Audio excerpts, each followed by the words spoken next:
आज की वीडियो पूरी तरह फेयर वैल्यू गैप्स के बारे में है। ये क्या होता है, फेयर वैल्यू गैप की क्लासिफिकेशन क्या होती है, फेयर वैल्यू गैप के एलिमेंट्स क्या हैं, कौन से फेयर वैल्यू गैप्स आपको कंसिडर करने चाहिए और कौन से नहीं करने चाहिए, और फिर इसे ट्रेडिंग प्लान में अलग-अलग मार्केट्स को ट्रेड करते समय कैसे यूज किया जा सकता है। Fair value gap price action में गैप होता है जहां फेयर वैल्यू डिलीवर नहीं हुई होती। ये तब होता है जब प्रीवियस कैंडल का लो नेक्स्ट कैंडल के हाई को टच नहीं करता। जैसा कि आप यहां देख सकते हैं, हमारे पास इस कैंडल का लो है और इस कैंडल का हाई है, और ये दोनों टच नहीं कर रहे, जिससे प्राइस एक्शन में एक गैप बन रहा है। जैसा कि हम यहां देख सकते हैं, अगर हम बुलिश कैंडल्स को देखें तो हमारे पास इस कैंडल का लो और हाई है, और फिर इस कैंडल का लो यहां है। ये इंटरसेक्ट नहीं कर रहे, जिससे प्राइस एक्शन में गैप बन रहा है। ये तब होता है जब प्राइस किसी स्पेसिफिक डायरेक्शन में बहुत तेजी से मूव कर रहा होता है। जैसा कि इस एग्जाम्पल में आप देख सकते हैं, प्राइस तेजी से मूव करता हुआ दिखाई दे रहा है। जैसे जैसे प्राइस नीचे मूव करता है, वैसे वैसे ये प्राइस एक्शन में गैप्स छोड़ने लगता है, प्रीवियस कैंडल के हाई से नेक्स्ट कैंडल के लो के बीच। आप प्राइस एक्शन में ये गैप्स देख सकते हैं, और ये इसीलिए होता है क्योंकि प्राइस किसी स्पेसिफिक डायरेक्शन में जल्दी मूव करना चाहता है। अब बिल्कुल यही चीज बुलिश फेयर वैल्यू गैप के साथ भी होती है। जैसे ही प्राइस दूसरी डायरेक्शन में मूव करना शुरू करता है, हम देखते हैं कि प्राइस पीछे फेयर वैल्यू गैप्स छोड़ने लगता है। क्यों? क्योंकि वो तेजी से ऊपर मूव करना चाहता है। और जब प्राइस तेजी से ऊपर मूव करता है, तो वो प्राइस एक्शन में गैप्स छोड़ देता है जहां प्राइस एफिशिएंटली डिलीवर नहीं हुआ होता। ये हर दिन होता है, हर टाइम फ्रेम में होता है, और हर एसेट में होता है।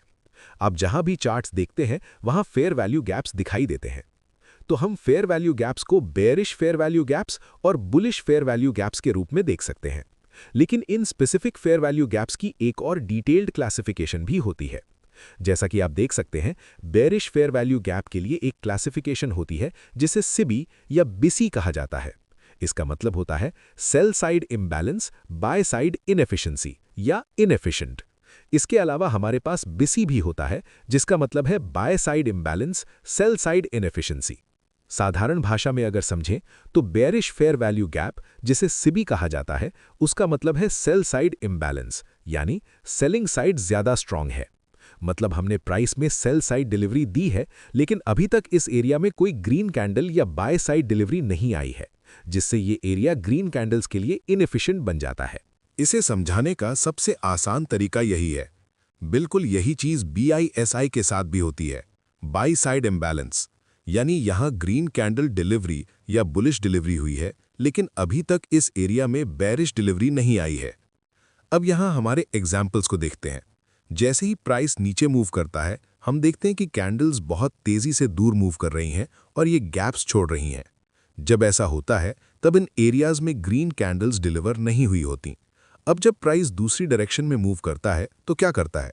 ये इस एरिया को रीबैलेंस करता है एक ग्रीन कैंडल या बुलिश कैंडल डिलीवर करके, जिससे ये एरिया बैलेंस हो जाता है। यही कारण है कि इसे फेयर वैल्यू गैप कहा जाता है, क्योंकि प्राइस एक्शन में एक गैप होता है जहां प्राइस एफिशिएंटली डिलीवर नहीं हुआ होता।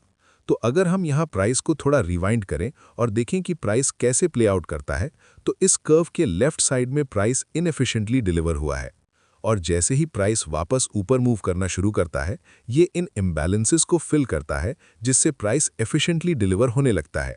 तो जैसे ही प्राइस ऊपर मूव करता है, हमें प्राइस में नए इनएफिशिएंसीज दिखाई देने लगते हैं। और हमारे लास्ट एग्जाम्पल में यहाँ हमारे पास ये BISI है, बाई साइड इम्बैलेंस। ये सेल साइड इनएफिशिएंट था, लेकिन फिर क्या हुआ? प्राइस वापस नीचे आया और इस इम्बैलेंस को फिल कर दिया, जिससे ये एरिया एक बैलेंस्ड प्राइस रेंज बन गया। अब फेयर वैल्यू गैप के कुछ स्पेसिफिक एलिमेंट्स हैं, जिन्हें मैं चाहता हूं कि आप अच्छी तरह समझें। जब हम फेयर वैल्यू गैप को देखते हैं, तो हमारे पास एक हाई होता है, फिर कॉन्सिक्वेंट एनक्रोचमेंट होता है, और फिर एक लो होता है। सिंपल वर्ड्स में हम CE कॉन्सिक्वेंट एनक्रोचमेंट का यूज करते हैं, जो फेयर वैल्यू गैप का मिडल होता है। प्राइस को पढ़ते समय ये लेवल्स बहुत इंपॉर्टेंट होते हैं। मैं चाहता हूं कि आप फेयर वैल्यू गैप को दो हिस्सों में देखें। ऊपरी हिस्सा प्रीमियम कहलाता है और निचला हिस्सा डिस्काउंट कहलाता है। जब भी हम चाहते हैं कि प्राइस ऊपर या नीचे मूव करे, इस केस में अगर हम चाहते हैं कि प्राइस ऊपर कंटिन्यू करे, तो हम चाहते हैं कि प्राइस कॉन्सिक्वेंट एनक्रोचमेंट के लोअर हाफ को रिस्पेक्ट करे। मतलब जब ये कैंडल नीचे आती है, चाहे विक यहाँ तक आए, यहाँ तक आए, यहाँ तक आए। हम चाहते हैं कि कैंडल की बॉडी फेयर वैल्यू गैप के हाई के ऊपर क्लोज हो या इस फेयर वैल्यू गैप के अपर हाफ में कहीं भी क्लोज हो। अगर कैंडल इस तरह क्लोज होती है तो वो एक्सेप्टेबल है, लेकिन अगर कैंडल फेयर वैल्यू गैप के कॉन्सिक्वेंट एनक्रोचमेंट के नीचे क्लोज होती है तो हमें कंसिडर करना चाहिए कि प्राइस शायद नीचे मूव करना चाहता है और इस स्पेसिफिक फेयर वैल्यू गैप के लो को ब्रेक कर सकता है। अब दूसरी साइड को देखते हैं। अगर हमारे पास ये कैंडल है और उसका हाई विक काफी ऊपर तक जाता है, लेकिन कैंडल कॉन्सिक्वेंट इंक्रोचमेंट के नीचे क्लोज होती है, तो ये उस कैंडल के लिए फेवरेबल क्लोज है कि हमें लोअर प्राइसेस देखने को मिल सकते हैं। तो जब प्राइस नीचे आता है और फिर वापस इस एरिया में ऊपर आता है, तो हम चाहते हैं कि फेयर वैल्यू गैप का अपर हाफ रिस्पेक्ट हो या इस कैंडल का क्लोज इस एरिया के अंदर ना आए। अगर कैंडल इसके ऊपर क्लोज हो जाती है तो ये इस फेयर वैल्यू गैप को इनवैलिडेट कर देता है और इसे एक दूसरे फेयर वैल्यू गैप में बदल देता है, जिसे इन्वर्जन गैप कहा जाता है। अगर ये कैंडल हाई के नीचे क्लोज होती है तो ये अभी भी इस फेयर वैल्यू गैप को रिस्पेक्ट कर रही है, लेकिन प्रोबेबिलिटी कम हो जाती है कि प्राइस नीचे कंटिन्यू करेगा। ये शायद ऊपर कंटिन्यू कर सकता है। अब हमारे एग्जाम्पल को देखते हैं। जैसे ही प्राइस नीचे मूव करना शुरू करता है, ये इस फेयर वैल्यू गैप तक वापस आता है और इस एरिया को बैलेंस करता है और फिर नीचे कंटिन्यू करता है। जैसे जैसे प्राइस आगे प्ले आउट करता है, हमें एडिशनल फेयर वैल्यू गैप्स बनते हुए दिखाई देते हैं। जब ये क्लोज होता है, अब सवाल ये है कि क्या प्राइस अभी वापस आकर इस फेयर वैल्यू गैप को टेस्ट करेगा या बस सीधे नीचे कंटिन्यू करेगा। ऐसा लगता है कि ये सीधे नीचे कंटिन्यू करेगा और इसे बाद के लिए छोड़ देगा। जैसे ही प्राइस नीचे कंटिन्यू करता है, अब हम देखते हैं कि प्राइस इस फेयर वैल्यू गैप के ऊपर क्लोज हो जाता है। ये इस फेयर वैल्यू गैप को एक इन्वर्जन फेयर वैल्यू गैप में बदल देता है। ये इन्वर्जन फेयर वैल्यू गैप मेरे स्पेसिफिक मॉडल्स में से एक है, जिसके बारे में हम एक अलग वीडियो में डिटेल में बात करेंगे, और जब वो वीडियो रेडी होगा तो मैं उसका लिंक यहाँ ऊपर दे दूंगा। जैसे ही प्राइस ऊपर कंटिन्यू करता है, हम देखते हैं कि प्राइस फिर से नए फेयर वैल्यू गैप्स क्रिएट करता है और ये डिसाइड करता है कि क्या ये इन फेयर वैल्यू गैप्स को टच करके ऊपर मूव करेगा या इन्हें पूरी तरह वेकेंट छोड़ देगा।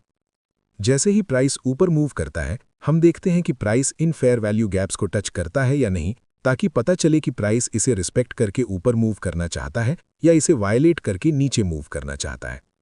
जैसा कि इस एग्जाम्पल में आप देख सकते हैं, प्राइस नीचे आता है, फेयर वैल्यू गैप को टच करता है और फिर जोर से ऊपर एक्सप्लोड कर जाता है।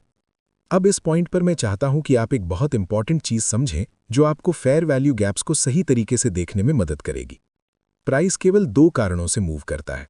वो लिक्विडिटी रन करता है और इम्बैलेंसेस को फिल करता है, और इम्बैलेंसेस को फेयर वैल्यू गैप के फॉर्म में फिल करता है। कुछ और इम्बैलेंसेस भी होते हैं जिनके बारे में हम फ्यूचर वीडियोज में बात करेंगे, लेकिन फेयर वैल्यू गैप्स उन इम्बैलेंसेस में से एक है जहां प्राइस रीबैलेंस करने के लिए आता है और उसके बाद लिक्विडिटी रन करता है। मैं इसका क्या मतलब कह रहा हूं? इस एग्जाम्पल में हम 15 मिनट टाइम फ्रेम देख रहे हैं। प्राइस फ्रैक्टल होता है, इसलिए fair value gaps 15 minutes, 1 hour, 4 hours या डेली चार्ट्स पर भी बिल्कुल उसी तरह काम करते हैं। यहाँ हम 15 मिनट टाइम फ्रेम देख रहे हैं और मैं चाहता हूं कि आप अपना ध्यान इस फेयर वैल्यू गैप पर दें जो यहाँ बना हुआ है। ये फेयर वैल्यू गैप एक इम्बैलेंस है और हम देखते हैं कि प्राइस ऊपर आकर इस फेयर वैल्यू गैप के अंदर आता है और आखिर में इसे रिस्पेक्ट करता है। उसके बाद दूसरी डायरेक्शन में मूव करता है। जब प्राइस इम्बैलेंस तक मूव करता है, उसके बाद वो लिक्विडिटी की तरफ मूव करता है। इन स्विंग लोज के नीचे क्या है? वहां बाय स्टॉप्स है। वो लोग जिन्होंने यहां लॉन्ग लिया था और सोचा था कि प्राइस ऊपर जाएगा। जब प्राइस रिवर्स होता है तो वो नीचे आता है और इन स्टॉप्स को रन करता है जहां बायर्स ने लॉन्ग लिया था, ताकि वो उन ऑर्डर्स को ग्रैब कर सके। प्राइस केवल दो रीजन से मूव करता है। पहला, उन एरियाज को रीबैलेंस करना जो बहुत तेजी से मूव हो गए थे, और दूसरा, लिक्विडिटी रन करना और स्टॉप ऑर्डर्स ग्रैब करना। तो अगर आप प्राइस को इस तरीके से देखना शुरू कर दें तो आपको बार बार दिखाई देगा कि प्राइस इम्बैलेंस फिल करने के लिए मूव करता है, फिर लिक्विडिटी रन करता है, फिर फेयर वैल्यू गैप फिल करने के लिए मूव करता है, फिर लिक्विडिटी रन करता है। ये यहाँ फिर से ऊपर मूव करता है ताकि इस 15 मिनट फेयर वैल्यू गैप को फिल कर सके।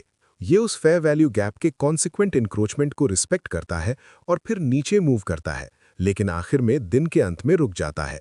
नए दिन की शुरुआत में मार्केट ओपन होता है और प्राइस फिर से मूव करना शुरू करता है। हम लगातार अप और डाउन मूवमेंट देखते हैं जहां प्राइस लिक्विडिटी रन कर रहा होता है। ये विक यहां इन सभी रिलेटिवली इक्वल हाइज को रन करती है। फिर प्राइस नीचे आता है और फिल करता है। क्यों? ये यहां क्यों रुका? अगर आप ध्यान से देखें तो इसने इस 15 मिनट इम्बैलेंस को फिल किया और देखिए कैसे इसने उस फेयर वैल्यू गैप के कॉन्सिक्वेंट इंक्रोचमेंट को बार बार रिस्पेक्ट किया, बार बार इस फेयर वैल्यू गैप के हाफ वे पॉइंट को रिस्पेक्ट किया। ये हमें सिग्नल देता है कि प्राइस ऊपर मूव करना चाहता है। अब आखिरी चीज जो मैं आपको समझाना चाहता हूं वो ये है कि सभी फेयर वैल्यू गैप्स एक जैसे नहीं होते। नए ट्रेडर्स के साथ अक्सर ये होता है कि जब वे फेयर वैल्यू गैप्स को समझना शुरू करते हैं तो वे हर फेयर वैल्यू गैप को ट्रेड करना शुरू कर देते हैं, और ये गलत है। कुछ फेयर वैल्यू गैप्स ज़्यादा रिलायबल होते हैं और कुछ कम रिलायबल होते हैं। तो अब सवाल ये है, इन दोनों के बीच फ़र्क कैसे पता करें? आइए यहाँ इस प्राइस एक्शन को देखें। यहाँ हमारे पास 3 फेयर वैल्यू गैप्स मौजूद हैं। अब सवाल ये है कि हमें कैसे पता चले कि प्राइस इनमें से किसे रिस्पेक्ट करेगा। असल में हमें पहले से ये पता नहीं होता, लेकिन हम खुद को प्रोटेक्ट कर सकते हैं प्रीमियम और डिस्काउंट को कंसिडर करके। प्रीमियम और डिस्काउंट तब मिलता है जब हम स्विंग हाई से स्विंग लो तक मेजर करते हैं और देखते हैं कि इक्विलिब्रियम कहाँ आता है। अगर प्राइस नीचे मूव करना चाहता है तो आइडियली हम चाहते हैं कि प्राइस इस प्राइस लेग के इक्विलिब्रियम तक आए और फिर नीचे मूव करे। अब ये इक्विलिब्रियम यानी इस लेग का 50% किसके साथ ओवरलैप कर रहा है? ये इस फेयर वैल्यू गैप के साथ ओवरलैप कर रहा है। तो हम रीजनेबल कॉन्फिडेंस के साथ कह सकते हैं कि प्राइस को इस फेयर वैल्यू गैप पर रेजिस्टेंस मिल सकता है। इसके अलावा हम ओवरलैपिंग पीडी अरेज भी देखना चाहते हैं। अब देखते हैं कि इस फेयर वैल्यू गैप के साथ और क्या ओवरलैप हो रहा है। अगर हम इसे थोड़ा लेफ्ट की तरफ देखें तो हमें क्या दिखाई देता है? यहाँ एक और पीडी अरे मौजूद है। लो, हाई, हायर लो और फिर प्राइस नीचे ब्रेक करता है। इसे मिटिगेशन ब्लॉक कहा जाता है।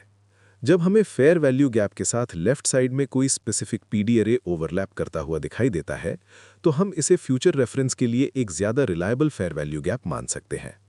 अब ये वाला बहुत नीचे है, ये डिस्काउंट में है। अगर हमें प्राइस को नीचे मूव होते देखना है तो हम चाहते हैं कि प्राइस पहले यहाँ ऊपर आए या इस लेवल के करीब आए। तो हमारे पास यहाँ एक फेयर वैल्यू गैप है और उसके साथ एक ओवरलैपिंग पीडी अरे भी है। तो फिर ये वाला क्यों नहीं? क्योंकि ये बहुत ऊपर है।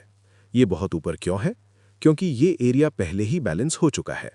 इस एरिया में हम देखते हैं कि प्राइस लो से हाई जाता है और फिर नीचे आता है। इस प्रोसेस में ये पूरा एरिया रीबैलेंस हो चुका है, क्योंकि लेफ्ट साइड में एक फेयर वैल्यू गैप था और राइट साइड में भी एक फेयर वैल्यू गैप था जिसने इस एरिया को पूरी तरह बैलेंस कर दिया। तो हो सकता है कि प्राइस के पास इतनी एनर्जी ही ना हो कि वो इतना ऊपर तक जाए, खासकर अगर उसे नीचे मूव करना हो। इसलिए अगर प्राइस नीचे मूव करना चाहता है तो हम चाहते हैं कि वो इक्विलिब्रियम या प्रीमियम एरिया तक आए, और अगर प्राइस ऊपर मूव करना चाहता है तो हम चाहते हैं कि वो डिस्काउंट एरिया में आए। और इसके साथ साथ हमें ओवरलैपिंग पीडी अरेज भी कंसिडर करने चाहिए ताकि हमें ज़्यादा रिलायबल फेयर वैल्यू गैप मिल सके। अब ये वीडियो हमारे zero to advance ICT series का हिस्सा है, जहां मैं प्रॉफिटेबल आईसीटी ट्रेडर बनने के फाउंडेशनल एलिमेंट्स के बारे में बात करता हूं। अगर आप इस सीरीज़ की अगली या पहले की सभी वीडियोस देखना चाहते हैं तो आप डिस्क्रिप्शन में दी गई लिंक पर क्लिक कर सकते हैं। थैंक्स फॉर वॉचिंग और मिलते हैं अगली वीडियो में। Keep learning, keep trading.